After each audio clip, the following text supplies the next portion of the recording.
Magandang araw mga kapolitika at welcome back dito sa ating YouTube channel.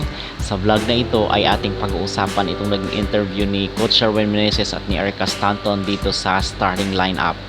Ating pag-uusapan yung sinabi ni Coach Sherwin na kung saan is gusto pa nila na makarami dito sa kanilang championship. At ano nga ba ang maging impact nito para sa ibang team? Atin yung pag-uusapan itong pag-mentor daw ni Alyssa Valdez dito kay Erica Stanton at atin yung panoorin yung video of course.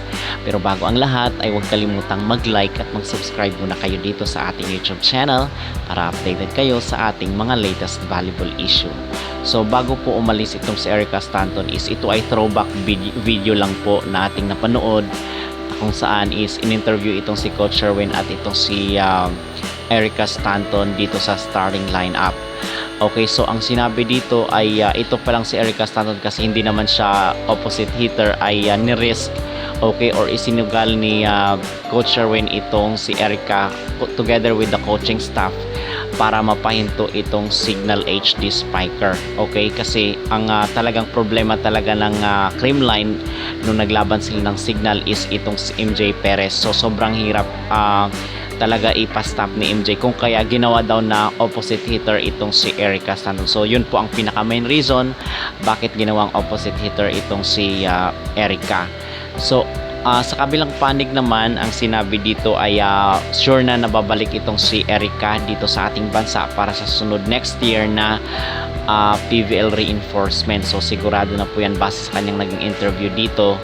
At itong naging mentor niya rin pala si Alyssa Valdez kasi makikita natin doon mga kapolitika na pag merong time na medyo off itong si Erica ay pinapayuhan siya, binibigyan siya ng advice nitong si Alyssa Valdez. So maganda po yun at gusto niya rin pong makalaro pala itong si Phenom Alyssa Valdez sa susunod na bisita niya dito sa ating bansa. And on top of that is meron din palang sinabi itong si Coach Sherwin na gusto pa rin nila na makarami sila ng championship. So talagang grabe itong goal ni Coach Sherwin na gusto pa nilang manalo sa sunod na mga laban. Talagang championship ang mindset ng coach na ito mga kapolitika at talagang inaasahan natin na mahirapan na naman ang ibang team dito sa susunod na conference. So heto at panonoorin po natin ang video. Ang Creamline naman palaging ready yan eh. So lagi ko lang sinasabi sa kanila talagang ibigay yung 110% nila. Yung competitive lagi nila sa trading, ilabas na nila ngayon. So, wag magkampante and... It was so exciting, honestly. But again, I just had the best time with my teammates. And so I think, especially winning quarterfinals, I was just excited to still be here, have a couple more games with them. And kind of, I think the same mindset for the championship game was just, we were so happy we won, but we knew that it was going to be a really quick turnaround for the Invitational. I think it was awesome. Again, I had a lot of fun. So with the Invitational, I was just looking forward to playing teams from, again, 2 different countries. So kind of just the experience for me being able to see their style of volleyball compared to what I've been used to for the past couple of months and even compared to what I'm used to in the States. So it was a lot of fun. It was very competitive. And yeah, playing those games was awesome. The fans, the viewers of, Alyssa Valdez talking to you, whispering something to you in between timeouts, and unanimously we can say she's the biggest volleyball player in the country. How is it like, I guess, being mentored or being talked to by your captain and that leader in Creamline? Yeah, it was awesome. And I've said it before, but just having her as a mentor and just an extra set of eyes on the sideline. Of course, I would have loved to play with her, but she was definitely very helpful in watching my game. If I was struggling, either she would come up to me or sometimes I would go up to her, whether it be for my timing or my arm swing or literally anything, or if she was seeing something on the other side of the court.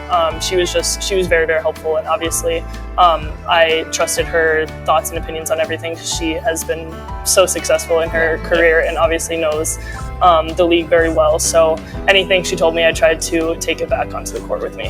Well, we want you to experience the entirety of the Creamline program. So I think you can come back and play with Alyssa the next time around. Coach, ang laking bagay na bumalik si Gemma sa starting lineup nyo. Again, she had her Alas Pilipinas duties, but saktong-sakto yung timing niya. I think second to the last game, the last day of preliminaries, nakasali siya sa inyo. And siguro siya yung isa sa mga pinaka nakapagpahinga. Siya yung may punong-puno pa ng energy at baterya. So, how did you incorporate her into the system again, knowing na matagal din siyang hindi nakalaro? Actually, yung preparation for Gemma naman lagi nandyan eh. Kasi nakakati naman siya everyday ng training after alas.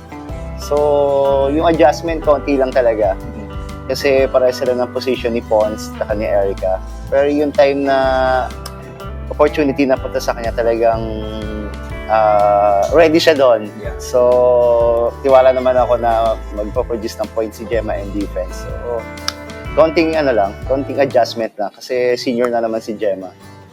Coach, one of the biggest decisions that you made in that game was to switch Erica to becoming an opposite hitter. How did you come about that decision? Kasi I feel like that was the turning point. When you switched Erica to opposite, tapos pinasok mo si Gemma, dun kayo umarangkada at dun nyo talaga naiwanan yung signal.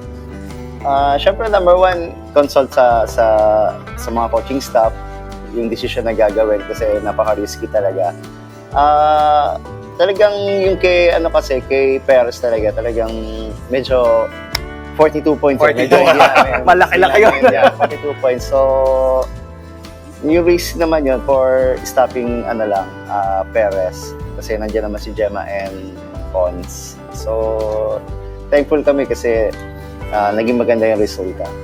Tak na okay, Grand Slam kayo this season. Kamusta yung championship na ito for you?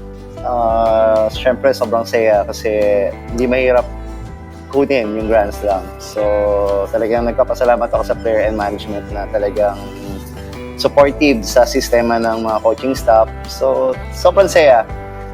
Sana makarami pa. So, Double Grand hindi Slam.